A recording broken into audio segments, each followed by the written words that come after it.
हे हाय future officers, good evening, जय हिंद। कैसे हैं आप लोग? देखिए, जो लास्ट सेशन हमारा गया था वो था कट ऑफ के ऊपर, और कट ऑफ को देखते हुए काफ़ी जल्दी जल्दी जो है आप लोगों ने इसको देखा और समझा, और काफ़ी ज़्यादा जो है पर्सनल मैसेज भी आया है, और आप लोग ने बहुत कुछ सीखा इससे, ये मैसेज करके आप लोगों ने बताया। तो आई वॉज़ वेरी हैप्पी कि जिस वजह से मैं यहाँ पे आपसे आके टाइम ना होने के बावजूद मैं आप लोगों के लिए सेशन लाती हूँ। और ये जो हमारा जो एक मकसद है कि नेक्स्ट ईयर जो है वो एसएलवियंस होनी चाहिए टॉप लिस्ट में। ठीक है, तो मैंने आज ये बात बोल दी है, तो आप लोग जुट जाइए, क्योंकि मोटिवेशन देने के लिए तो ना तो वी सर पीछे रहते हैं, ना तो मैं यहाँ पे पीछे रहती हूँ, ना ही कोई टीचर्स आपके साथ जो यहाँ एसएलवी ऐप में आपसे जुड़ा हुआ है, वो सभी आपको इंकरेजमेंट के साथ ही ये सारी की सारी प्रिपरेशन में एक साथ आगे लेके जा रहे हैं। तो अब मैं आज क्यों आई हूँ, तो देखिए कि कट ऑफ को लेके जो चीज़ हमें पहले पता भी नहीं थी, जो चीज़ कभी माइंड में आता भी नहीं है, बहुत बार ऐसे हो जाता है कि सिलेक्शन होने वाला होता है, फाइनल रिजल्ट आने वाला होता है, लेकिन रैंक कैसे आएगा ये बहुत लोगों को पता नहीं होता। मतलब कि काफ़ी डाउट ऐसी होती है कि मैम रिजल्ट आ जाएगा तो हमारा रैंक हमें कैसे पता चलेगा। तो ये कैसे पता चलता है, जब आपका जो सीरियल नंबर होता है वही आपका रैंक होता है। ठीक है, तो ये सारी चीज़ें भी बहुत लोगों को नहीं पता होती है, लेकिन हम यहाँ पे आके मैं आपको ये हेल्प कर रही हूँ, आपको मैं बता रही हूँ कि आप एग्ज़ाम देने से पहले ही छोटी छोटी चीज़ों को लेके समझ जाइए कि क्या चल रहा है यूपीएससी में। केवल एग्ज़ाम देना इम्पॉर्टेंट नहीं है, एग्ज़ाम में जब पास हो जाओगे तो फिर पता चलेगा कि कैडर क्या लिया है आपने, कौन सी पोस्ट आपको यहाँ पे आई है, कहाँ पे आपको जाना पड़ेगा। तब अगर आपको आपकी चॉइस जैसी यहाँ पे चीज़ नहीं मिली, तो फिर आपके पास पास होने के बाद भी आप उदास हो जाओगे कि यार अगर अभी यहाँ पे आप आईएएस बन भी गए, अगर लेकिन आपको आपका मन चाहा स्टेट नहीं मिला, ठीक है, तो भी आप दोबारा एग्ज़ाम नहीं दे सकते। तो फिर इससे अच्छा यही है कि अभी जो हम ये सब चीज़ को एनालिसिस करके समझ जाए और हम अच्छे से अपने एग्ज़ाम्स में टॉप करके आगे आ जाए। तो सबकी मार्कशीट यहाँ पे आ गई है, लेकिन मार्कशीट क्या है, वो पर्सनल होता है। आपको वहाँ पे अपना अपना पासवर्ड डालना पड़ेगा और वो फिर मार्कशीट आप डाउनलोड कर सकते हो। लेकिन जो सिलेक्शन हुआ है ना, इस साल जो सिलेक्शन हुआ है, वो सिलेक्शन का जो पूरा मार्क्स है वो यूपीएससी दे देता है। तो इसमें यही सारी चीज़ को लेके आज हम डिस्कस करेंगे कि क्या क्या चीज़ आपको दिमाग में यहाँ पे रखना है। ठीक है, कि जब आपका नाम यहाँ पे दिखे तो वो कैसे टॉप 10 में या टॉप 100 में जो है आप अपना नाम लेके आ सकते हो, इसी चीज़ की डिस्कस करने के लिए आज मैं यहाँ पे आपके सामने आई हूँ। देखिए, सबसे पहले तो मार्क्स थोड़ा सा देख लीजिए, इसमें क्या क्या होता है, यूपीएससी किस किस तरीके, मतलब कैसे यूपीएससी मार्क्स देता है। रोल नंबर होता है, नाम होता है, और उसके बाद में कौन सी कम्युनिटी से हो आप, वो होता है। ठीक है, उसके बाद आपका रिटर्न का टोटल दिया जाता है, उसके बाद आपका पीटी का यहाँ पे मार्क्स होता है, प्रिलिमिनरी एग्जाम्स का। देन उसके आगे जो है वो टोटल, कि कैसे कितने मार्क्स से जो है वो टोटल सिलेक्शन हुआ है, वो टोटल मार्क्स होता है। और इससे रिटर्न ये जो देखोगे ना, पीटी के मार्क्स, राइट, और मतलब नहीं, पीटी के मार्क्स मतलब कि प्रीलिम्स के मार्क्स नहीं है, पर्सनालिटी टेस्ट की मार्क्स है। ठीक है, तो मुझे लगा था कि अच्छा ये पीटी हो गया, तो फाइनल टोटल, क्योंकि पीटी के मार्क्स का तो ज़रूरत ही नहीं है ना, पीटी के मार्क्स से तो आपका यहाँ पे केवल आप यहाँ पीटी निकाल लो, पीटी इसको भी बोलते हैं, प्रीलिम्स को भी बोलते हैं, इसीलिए। तो ये फाइनल टोटल मार्क्स है, और सीरियल नंबर है। सीरियल नंबर ये दिखाता है कि कितने रैंक में उनका सिलेक्शन हुआ है। अब ये क्या इंपॉर्टेंस रखता है, ज़रा वो भी समझ लीजिए। इसमें जो रिटर्न मार्क्स आपको दिख रहे हैं ना, वो रिटर्न मार्क्स से ये पता चलता है कि हमारी सिलेक्शन जो है ओवरऑल इस दो चीज़ के ऊपर डिपेंड है, कि रिटर्न में आपने कितना लिया और आपके पर्सनालिटी टेस्ट में आपको कितने नंबर आए। ठीक है, अब बहुत बार ऐसा होता है कि ये जो रिटर्न के मार्क्स, अगर इसमें भी हमें अच्छा लाना है और पीटी के मार्क्स में भी अच्छा लाना है, लेकिन जरा आप यहाँ पे देखोगे तो पीटी रिटर्न में खास कर आपको अगर अच्छे मार्क्स भी यहाँ पे दिखे, लेकिन इनका अगर मान लो कि 872 में अगर इनका यहाँ पे 206 नंबर और जुड़ जाता, तो 8 7 10 तो 1078 आ जाता, और 1078 मतलब कि वो सेकंड रैंक में आ सकते थे। लेकिन उनका पर्सनालिटी टेस्ट में जो है वो मार्क्स जो है थोड़ा लेस हो गया। तो हमारा ये जो प्रिपरेशन है, ये बहुत सिस्टमैटिक तरीके से मैं आपको समझाना चाह रही हूँ कि पीटी में टॉप करना है तो कर लीजिए, किसी ने मना नहीं किया, लेकिन PT in the sense prelims के ऊपर बोल रही हूँ। प्रीलिम्स में अगर टॉप करना कर लीजिए, लेकिन प्रीलिम्स के मार्क्स कहीं पे भी आपका जोड़ा नहीं जाएगा। आपको प्रीलिम्स आजकल इतना अनप्रिडिक्टेबल दिखता है, तो इसलिए उस पर ज़्यादा रिस्क लेने की ज़रूरत नहीं है। आराम से प्रीलिम्स को अपने कट ऑफ के हिसाब से कौन से कैटेगरी की आप आते हो, बस अपना उसको दिमाग में रख लो, पहले वो कट ऑफ तक पहुंच जाओ जितना करेक्ट कर सकते हो। उसके बाद में जब रिस्क लेना चाहते हो, जब आपको लगता है कि नहीं इसके ऊपर भी मुझे जो है वो शॉर्ट क्वेश्चंस आते हैं, तो फिर तब अटेंड कर लेना, ठीक है। अब मेंस में जो ये फाइनल टोटल मार्क्स दिख रहा है, ये फाइनल टोटल मार्क्स में क्या क्या मार्क्स जोड़ते हैं। तो हमारे अगर मेंस में आप देखोगे तो कितने सब्जेक्ट आपको यहाँ पे दिखेगा। आपको मेंस में जो सब्जेक्ट यहाँ पे दिखेगा आपका जीएस, सबसे पहले तो जीएस पेपर 1 to 4, ठीक है। तो जीएस पेपर 1, जीएस पेपर 1, 2, 3, 4 इसके मार्क्स प्लस एसए के मार्क्स प्लस योर ऑप्शनल के मार्क्स, ये है डिसाइडिंग फैक्टर आपका ये वाले मार्क्स लाने के लिए। तो इसमें जो हमारा इंग्लिश होता है और जो सेकंड लैंग्वेज की पेपर होती है, मोस्टली जैसे हिंदी रीजन है तो हिंदी पेपर देते हैं, या फिर कोई भी जो सेकंड लैंग्वेज आपने स्कूल में पढ़ा वो आप दे सकते हो, तो ये इसके मार्क्स इसमें जोड़ा नहीं जाता है। ये केवल क्वालिफाइंग है, जैसे कि प्रीलिम्स में जो हमारा सी सेट है वैसे ही ये क्वालिफाइंग है। तो ये जो टोटल आपको यहाँ पे दिखा, ये टोटल मार्क्स आपका डिपेंड करता है ऑप्शनल, एसए और जीएस 1, 2, 3, 4 के अंदर का। अब यही चीज़ मैंने आपको बोला था कि इसमें आपका बहुत ज़्यादा नंबर आता है ऑप्शनल से। तो आप ऑप्शनल में कितने ज़्यादा अच्छे हो, ऑप्शनल को लेके कितनी जो टॉप के ऑप्शनल अगर आप ले सकते हो, जो बहुत आराम से आपको मार्क्स यहाँ पे ला के दे सकता है, जिसकी वजह से आपका ये फाइनल टोटल मार्क्स यहाँ पे जुड़ सकता है, तो वैसे ऑप्शनल आपको लेना चाहिए।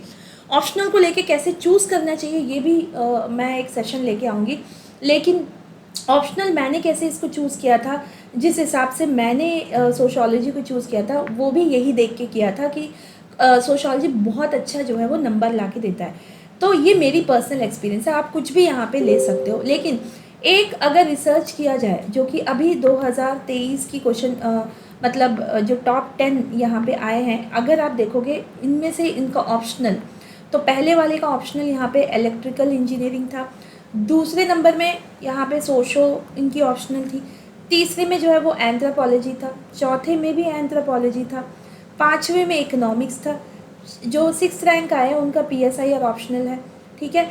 और जो 7th है उनका जो है लॉ ऑप्शनल है, 8th वाले वापस सोशो के, 9th में वापस जो है हिस्ट्री यहाँ पे दिखा है, और 10th में यहाँ पे सोशो है। तो ये आप एक अंदाज़ा लगा सकते हो कि सोशियोलॉजी ऑप्शनल टॉप 10 में पक्का ही आते हैं, ठीक है। और ये 3 बार यहाँ टॉपर्स में टॉप 10 आए, तो इसी सारे रीजंस की वजह से मैंने ऑप्शनल को सोशियोलॉजी लिया था। तो उसका अभी आपको उसके बारे में मैं बाद में बात करूँगी। लेकिन लोग क्या करते हैं, हमें ऐसा लगता है प्रीलिम्स को लेके सब्जेक्ट समझ में आ रहा है तो ऑप्शनल ले लो, यार ऐसा नहीं होता है। प्रीलिम्स के ही 10 क्वेश्चन अगर आपको वो सब्जेक्ट में से मिल गए तो वहाँ हमारा सॉल्व नहीं हो पाता। उसको लेके आप टोटल मेंस की पूरी 500 नंबर को इसमें आप लिख के रिस्क लेना चाहते हो, तो फिर ये आपका फाइनल टोटल मार्क्स को ज़रा दिमाग में रख लो। तो बहुत इंपॉर्टेंट है एसए में जो ऑप्शनल आपका कनेक्ट हो, जीएस पेपर 1, 2, 3 के साथ में आप बहुत ज़्यादा कंफर्टेबल हो, और ऑप्शनल आपको बहुत आराम से जो है मार्क्स दिला के दे दे। तो इससे क्या होता है कि 10 साल से ऑप्शनल में कितने नंबर आ रहे हैं ये भी बहुत ज़्यादा आपको डिसाइड करता है। आप खुद सोचो कि अगर इनका मार्क्स, ठीक है, अगर इनका मार्क्स यहाँ जो कि सोशल ऑप्शनल थे फर्स्ट अटैम्प्ट में ही, और दूसरा ये आप देखोगे कि अटैम्प्ट भी मायने रखता है। मोस्टली अगर आप अच्छे टीचर से पढ़ रहे हो, अच्छे से आपको ऑप्शनल अच्छे से समझ में आ रहा है, मार्क्स अच्छे से गेन हो रही है, तो आप क्या करोगे, इसमें इंटरव्यू में भी आपका हाईएस्ट जाएगा, ठीक है। तो इनका अगर 175 आया है तो आप खुद सोचो कि अगर इनके वापस 200 आ जाते तो 1092 आ जाता है इनका, और 1092 में भी अगर इनका ये ऑप्शनल इनका अगर मार्क्स अच्छा आ जाता और तो ये और ज़्यादा अच्छे मार्क्स ले सकते थे, ठीक है। तो ऐसे करके बहुत डिसाइडिंग फैक्टर होता है आपका डिसीजन कि आप ऑप्शनल को इंटरेस्ट से ज़्यादा मेंस में नंबर लाने के लिए ले सकते हो। जितना भी इंटरेस्ट आपको ऑप्शनल में आता है वो आप कॉलेज में ले लेना, पीएचडी कर लेना, लेकिन मेंस में क्यों भाई रिस्क ले रहे हो। मेंस में तो हमें ऑप्शनल केवल इंटरेस्ट के लिए नहीं, हमें मार्क्स लाने के लिए लेनी है। तो ये ज़रा सोच के ध्यान से रिसर्च करके उसमें लेना, ठीक है। उसके बाद में पीटी का जो मार्क्स है इसमें हम कुछ कर नहीं सकते। तो ये जो मार्क्स है इसमें 200, अगर इनका अगर मार्क्स यहाँ पे पर्सनालिटी एग्ज़ाम में अगर कम हो जाता तो ये टॉप रैंक में नहीं आ पाते थे।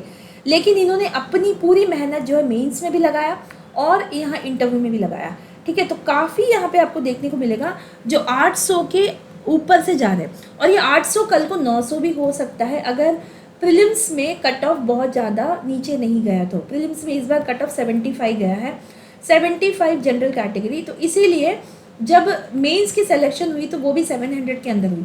हमारे टाइम पे पोस्ट भी 450 कुछ था, पोस्ट 750 था। उसमें जो है मेंस की जो मार्क्स थी वो बहुत ज़्यादा यहाँ 880 तक गया था, ठीक है। तो क्योंकि उस समय कट ऑफ जो है वो 98 100, बस 100 के ऊपर तो गया नहीं है, लेकिन वही मैं बोल रही हूँ। तो इसलिए ये मार्क्स आपको इतना दिखा, राइट। तो ये मार्क्स आपका कैटेगरी भी आपको मार्कशीट में दिखा देगा। तो जो बच्चे जो है कैटेगरी नहीं दिखाना चाहते तो आप नहीं छुपा सकते, क्योंकि वो फाइनल एग्जाम्स के टाइम पे नाम के साथ में आपको दिखा दिया जाता है।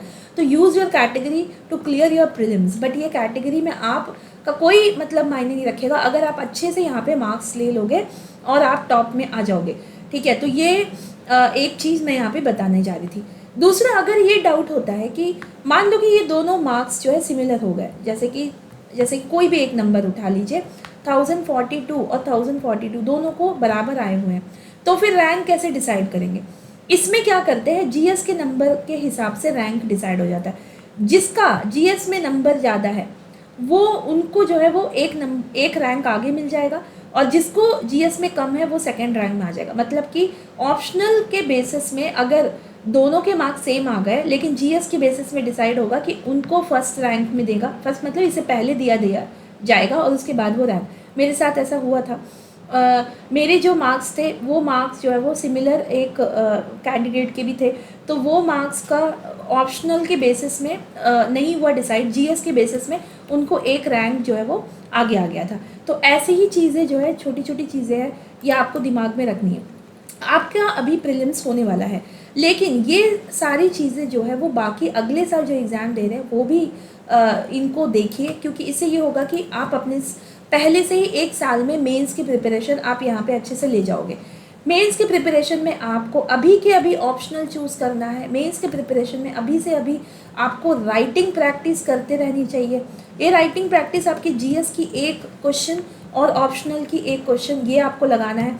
तीसरा, आपका कॉन्फिडेंस लेवल इतना होना चाहिए कि आप मतलब आराम से सारे के सारे एनसीईआरटी और ये करते हुए चले। तो दिसंबर तक आप ये करोगे कि ऑप्शनल आपका रेडी हो जाएगा, और बहुत अच्छे तरीके से आपको जो ऑप्शनल यहाँ पे पढ़ाया जा सकता है वहीं पे ज्वाइन करना, वहीं से पढ़ना, और एक कॉन्फिडेंस के साथ में जब आप देखोगे तो यहाँ ऑप्शनल आपका नैया पार करा सकता है, ठीक है। तो ऐसी ही चीज़ों के साथ में हम एक राइट डिसीजन ले पाए। अच्छा, अभी जो एग्ज़ाम दे रहे हैं वो क्या दिमाग में रखें? उनको क्या दिमाग में रखना है कि भाई हमें टॉप अगर लानी है, टॉप 10 में अगर आप आना है तो आ सकते हो, टॉप 1 में भी आ सकते हो। बस यहाँ जो टोटल मार्क्स आपका आता है वो आपको यहाँ पे ध्यान देना है। तो पहले तो आप सोचो कि अगर आपने कोई आंसर नहीं लिख के देखा है या फिर ऐसा कुछ है तो कोई बात नहीं, पहले प्रीलिम्स निकाल लेते हैं। प्रीलिम्स निकालने के लिए जो भी स्ट्रैटेजी है वो कल वाले सेशन में मैं आपको बताऊंगी। जो भी बच्चे यहाँ से फिल्टर होकर ये सब चीज़ को समझते हुए, ध्यान लगाते हुए जो चीज़ आप ध्यान से चल रहे हो वो आपको हेल्प करेगा कल को ये टॉप लिस्ट में पहुँचाने के लिए। तो मैं तो आज से आपको बता ही रही हूँ कि SLBA टॉपर्स के नाम से ही मैं आपको बुला रही हूँ। आई वॉन्ट टू सी कि आप लोग यहाँ टॉप लिस्ट में आओ, ठीक है। तो मैं यहाँ चैन से बैठने वाली हूँ नहीं, ठीक है। तो आप लोगों का नाम जो मुझे यहाँ पे दिखना चाहिए, और बाकी जो भी यूट्यूब्स में ये सेशन देख रहे हैं वो लोग अगर SLB में नहीं पढ़ रहे हैं तो भी कमेंट कीजिए, ताकि पता चले कि आपको भी अगर कोई डाउट हो तो मैं यहाँ पे आपको हेल्प कर सकती हूँ। तो ये मार्क्स बहुत ज़रूरी है, क्योंकि कभी कभी क्या होता है कि ये एक मिथ बनी हुई है कि अगर आप कैटेगरी से जाते हो तो आपको यहाँ पे अच्छी मार्क्स नहीं देते हैं, जिसकी वजह से जो है यहाँ आपका सिलेक्शन रुक जाता है। ऐसा नहीं है, आप जैसे अच्छे से परफॉर्म करोगे वैसे ही अच्छे से आपको मार्क्स दे दिया जाएगा, ठीक है। तो ये देखो कितने अच्छे अच्छे मार्क्स आपको दिखेंगे पर्सनालिटी में, लेकिन इनका जो है मेंस में मार्क्स रुक गया। अगर इनका यहाँ पे 890 पे होता और 198 तो भी ये टॉप में आ सकते थे। ठीक है, तो थोड़ा सा एक एनालिसिस कर लो कि किसको यहाँ पे 201 गया है, राइट, और कौन से कैटेगरी से मतलब वो आते हैं। और यहाँ पे देख लो, ये देखो अगर बोला जाता है कि रिजर्व कैटेगरी से आपको मार्क्स नहीं दिया जाता, तो ये देखो इनको 193 मिला है। अगर इनका बहुत अच्छा नंबर आ जाता तो ये भी टॉप रैंक में आ सकते थे। तो ये मैं थोड़ा सा दिखा रही हूँ। और एक चीज़ मैं दिखाना चाहती हूँ कि कितनी ज़्यादा कंपटीशन क्यों ना हो, लेकिन जनरल कैटेगरी और ओबीसी वाले बच्चे जो है वो लिस्ट में आते ही है, तो इनकी मेहनत दिखता है ना इसमें।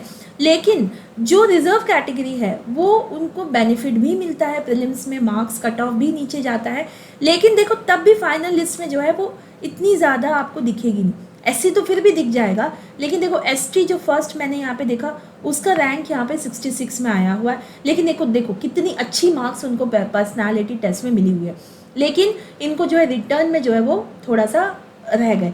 तो आप अगर SC ST में हो, रिजर्व कैटेगरी में हो, EWS में हो, प्लीज़ थोड़े से अपने कैटेगरी देख के प्रीलिम्स में निकल जाना, क्योंकि प्रीलिम्स में क्या होता है, कंपटीशन हम 100 नंबर में ही करते हैं, जनरल कैटेगरी से ही करते हैं, क्या ज़रूरत है, क्योंकि अगर वहाँ से आप निकल के आ गए ना तो ये लिस्ट में भी आप आ जाओगे। ठीक है, तो ये जरा मैं आपको दिखा रही हूँ ये कि देख लो यहाँ कितने कम, मतलब यहाँ रिजर्व कैटेगरी से इतनी ज़्यादा गवर्नमेंट आपको बैकअप सपोर्ट दे रही है, कट ऑफ कम करके दे रही है, तब भी यहाँ पे नंबर देखो पीटी में कितनी अच्छी आ रही है, लेकिन मेंस में आई नहीं है। और मेंस तो तब बहुत कम बच्चे पहुँचे हैं रिजर्व कैटेगरी से, क्योंकि प्रीलिम्स ही नहीं निकल रहा था, क्योंकि अगर प्रीलिम्स कैटेगरी वाइज देख के अगर अपनी कट ऑफ देख के निकाल देते तो आप भी यहाँ चले जाते टॉप रैंक में। ठीक है, तो मेंस में अगर आपका नंबर अच्छा है, पीटी में अगर आपका नंबर अच्छा है और आप टॉप 10 में आ जाते हो, तब देखो कि कितना अच्छा होगा। आपको अपने कैटेगरी से निकलने की ज़रूरत नहीं, आप जनरल कैटेगरी वाले कट ऑफ से ही निकल सकते हो। देखो अभी जाके यहाँ पे एसटी दिखा, लेकिन इनका नंबर पर्सनैलिटी टेस्ट में थोड़ा कम हो गया, राइट। तो ये देखो मैं दिखा रही हूँ, ठीक है, ओबीसी जनरल जितने भी यहाँ पे नहीं दिया गया है कैटेगरी, वो जनरल कैटेगरी में आते हैं, ये देखो। ठीक है, तो एससी वापस यहाँ 205 नंबर मिला है। तो एक मिथ जो होता है ना कि इंटरव्यू में जो है उनको नंबर कम दे देते हैं, ऐसे बोलते हैं, ऐसा कुछ भी नहीं है। बहुत बढ़िया बढ़िया नंबर जो है उनको इंटरव्यू में भी मिला है, रिटर्न में जो है उनके हाथ में है, तो रिटर्न में थोड़ा सा और अच्छा कर लेते थे तो इनका रैंक और अच्छा आ जाता। और अगर आप देखोगे सर्विस एलोकेशन आएगा तो उसमें अगर आप एक 300 के अंदर भी आ जाते हैं, रिजर्व कैटेगरी है, तो आपको आईएएस जो है वो मिलने की बहुत ज़्यादा चांसेस हो जाती है। तो ये मैं थोड़ा सा एंकरेज करवाऊंगी यहाँ पे, जो भी रिजर्व कैटेगरी में आते हैं तो अंधाधुन क्वेश्चंस को ना मारे प्रीलिम्स में, जैसा मैं बता रही हूँ वैसे करिए।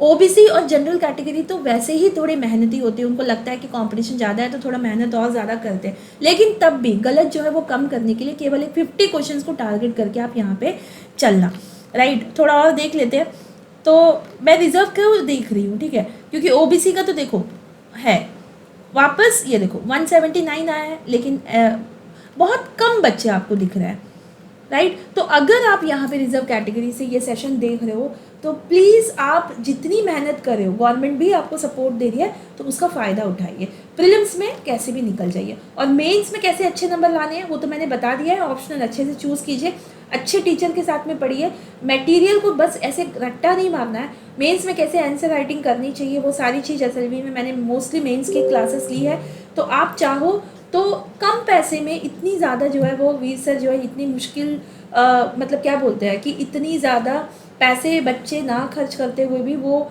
एक यूपीएससी अपना ड्रीम निकाल सके, इसके लिए इतनी मेहनत करें। तो आप लोग ये कोर्स लेना चाहते हो तो ले सकते हो। इसमें मतलब मैं इसलिए बोल रही हूँ क्योंकि एक तो मैं यहाँ पे आपसे जुड़ जाऊँगी, मैं आपको ट्रेन कर पाऊँगी, बाकी टीचर्स आपको यहाँ पे अच्छे से पढ़ा रहे हैं, और मुझे पता रहेगा कि आपके अंदर से क्या जो है अच्छी चीज़ जो है वो आप किस में अच्छे हो, किस में आपको थोड़ा सा फाइन ट्यून करना है। ये सारी चीज़ें जो है अभी जो बच्चे यहाँ पे देख रहे हैं, आप लोगों को पता है कि आपको इससे कितना ज़्यादा फ़ायदा हुआ।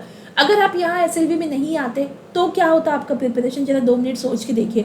तो ये सारी मैसेज जो है ना आप यहाँ लिस्ट कमेंट में डालिए, ताकि बाहर से भी बच्चे जो है वो आके ये वीडियो देखेंगे तो उनको भी पता चलेगा कि बहुत इम्पॉर्टेंट है किसी अच्छे मेंटोर के साथ में आपको रहना और अच्छे क्लासेस अफोर्डेबल प्राइस में आपको दिलवाना। ठीक है, तो वीर सर यहाँ पे इतनी ज़्यादा मेहनत करें तो हम भी उनका मतलब थोड़ा सा बेनिफिट हम भी उठा लें, क्योंकि अगर इतने कम प्राइस में अगर आपको वहाँ ऑप्शनल करवाया जा रहा है, आपको यहाँ पे जीएस करवाया जा रहा है, आपकी पूरी A to Z जो है वो मैं यहाँ पे ख्याल रख रही हूँ, आपके आंसर ऑफ स्ट्रक्चर जो है वो क्वेश्चंस कैसे आपको अटेन करना है, तो देखो मेंस में आपका नंबर कोई भी कम नहीं करा सकता।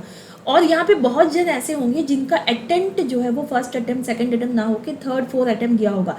ये बिल्कुल आप सोचो कि हर एक अटेम्प्ट में कितनी ज़्यादा उन्होंने तकलीफ सही होगी। आपको ये नहीं करना है, आपको बहुत बढ़िया से एक ही अटेम्प्ट में आपको ये रिटर्न में भी अच्छे नंबर लाने हैं और जो पर्सनालिटी जो एग्ज़ाम है हमारा इंटरव्यू उसमें भी अच्छे नंबर लाने।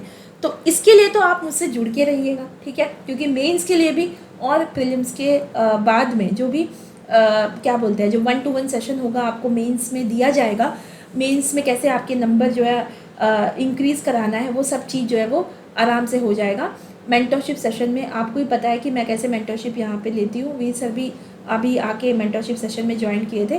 तो ऐसी सारी चीज़ों में आप बेनिफिट ले रहे हो, आपकी यहाँ पे सिलेक्शन होना ही है, ठीक है। तो ये एक टॉपिक के साथ में मुझे लगा आप लोगों को दिखा देती हूँ। इसमें क्या क्या मैसेज मिला कि रिजर्व कैटेगरी वाले बच्चे प्रीलिम्स में निकल लो, कितनी भी कट ऑफ जो आपको दिखाया जा रहा है वो उसके हिसाब से कम अटेंड करो, जितना आता है बढ़िया से जितना आता है उतना अटेम्प्ट करो और उतने सेटिस्फाई हो जाओ कि मेरा कट ऑफ यहाँ पे आ जाएगा, तो वो हिसाब से आप निकल सकते हो। वरना फिर देखो कि बहुत ज़्यादा मेहनत कर रहे बच्चे ही टॉप 10 में आते हैं और टॉप 50 या टॉप 100 में आते हैं, ठीक है।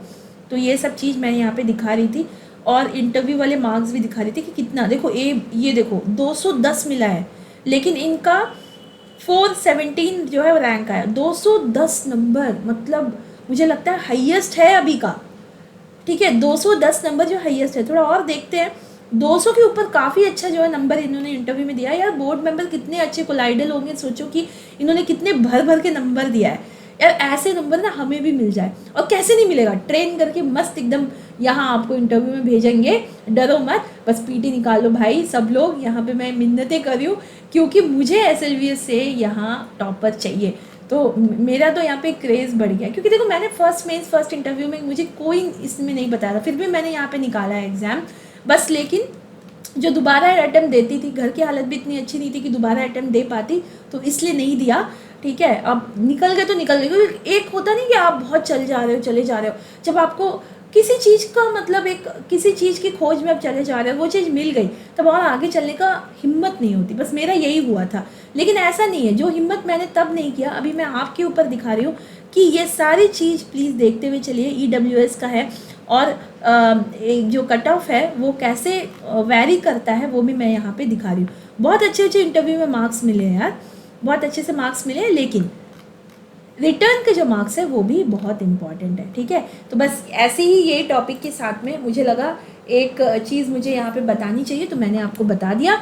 और नेक्स्ट संडे कल हम यहाँ पे मिलेंगे और देखेंगे कि कैसे प्रीलिम्स की क्वेश्चंस को आपको सॉल्व करना चाहिए। Okay, so thank you so much, bye bye.